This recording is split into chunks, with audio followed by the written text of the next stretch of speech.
You've promised yourself you'll change.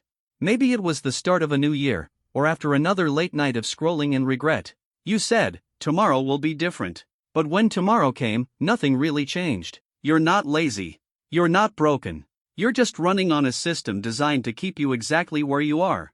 Today, we'll break that system. We'll explore why most people never change and how you finally can.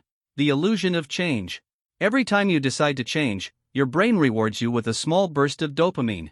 You feel good just for deciding. Planning, dreaming, even writing down your goals all release that same chemical of satisfaction. And that's the trap. You mistake that feeling for progress. But nothing in your reality actually moved. Example. Think of how good it feels to organize your new workout plan, buy a fancy journal, or watch a motivational video. You feel inspired. But 3 days later, the same habits pull you back. It's not because you lack motivation, it's because you've already tricked your brain into thinking the work is done. Why you stay the same? The human brain has one job: keep you safe. It doesn't care about better. It cares about familiar.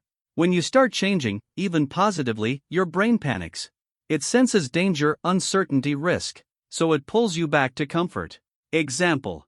You say you'll wake up early, but when the alarm rings, your brain whispers, just 5 more minutes. That's not weakness, it's a protection mechanism. You live in a loop. Wake up, repeat, comfort, distraction, regret. Over and over. The goal isn't to break the loop overnight. The goal is to reprogram it, one small change at a time. The pain versus fear threshold. Real change happens when the pain of staying the same becomes greater than the fear of change. Most people never reach that point, they just learn to tolerate pain. A job they hate, a body they neglect, a dream they postpone. But the moment you say, I can't live like this anymore, something shifts. That's when transformation begins. Example. The smoker who quits after coughing up blood. The student who starts studying after failing an exam. The person who starts working out after seeing an old photo. You don't need to wait for pain to break you. You can use awareness to wake up early, before life forces you to. The identity shift. Every action you take is a vote for the type of person you believe you are. If you see yourself as lazy, your mind will find proof. If you see yourself as disciplined, your mind will find proof. The difference isn't willpower, it's identity. Example. Don't say, I'm trying to wake up early. Say, I'm the kind of person who values mornings. Don't say, I'm trying to eat healthy. Say, I'm the kind of person who respects my body. Identity-based habits stick because they align with who you believe you are. You don't fight yourself anymore, you become the person naturally. The 4 steps to real change. Step 1: Awareness.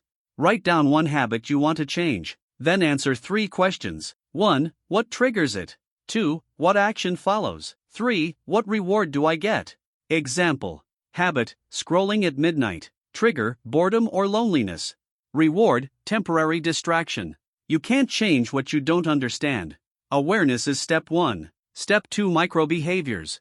The biggest reason habits die is because we try to do too much, too soon. Instead, shrink the change until it feels effortless. Examples. Want to start reading? Read 1 page each night. Want to work out? Do 1 push-up first. Want to meditate? Just sit in silence for 30 seconds. The magic isn't in the action, it's in the consistency. You're teaching your brain, this new identity is safe. Step 3: Environment design. Your environment shapes you more than motivation ever will. Make good habits obvious, and bad habits invisible. Examples. Keep your phone in another room before bed. Place a book on your pillow every morning. Set your gym clothes next to your shoes. Don't rely on willpower. Design your surroundings so the right choice is the easiest one. Step 4: Systems over goals. Goals are about the finish line. Systems are about the process. The finish line moves, but the system stays. If your system is consistent, results become inevitable. Example. Instead of lose 10 kilos, make the system move my body for 30 minutes every day. Instead of write a book, make the system write 100 words each morning. Fall in love with the process, because the process creates identity. When you fail, you will fail. You will skip days. You'll lose focus. That's part of the process. The difference between people who change and people who quit is what they do after they fall. 3 simple rules. 1. Restart immediately. Don't wait for Monday. 2. Shrink the task, make it so small it's impossible to avoid. 3. Forgive yourself quickly. Guilt doesn't create progress. Progress is built on recovery, not perfection. A 90-day transformation example. Imagine a person named Alex.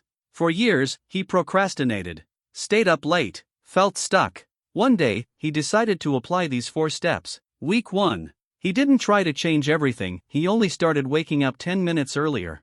Week 2. He added 1 habit, reading 1 page before bed. Week 3 to 4. He stopped keeping his phone near his bed. By month 3, his mornings were calm. His mind was clear. He wasn't chasing motivation anymore, he became the kind of person who follows through. And that's what real change looks like. Not a sudden explosion, but a slow, quiet evolution.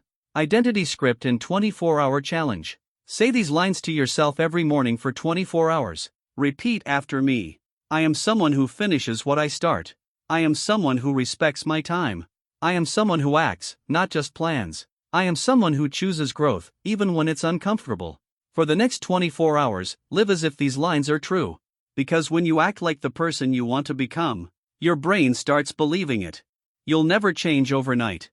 But you can change today, in small, honest ways. Change isn't a lightning strike. It's a sunrise. It happens slowly, then all at once. And when it does, you'll realize, you were never waiting to become someone new. You were simply remembering who you already were.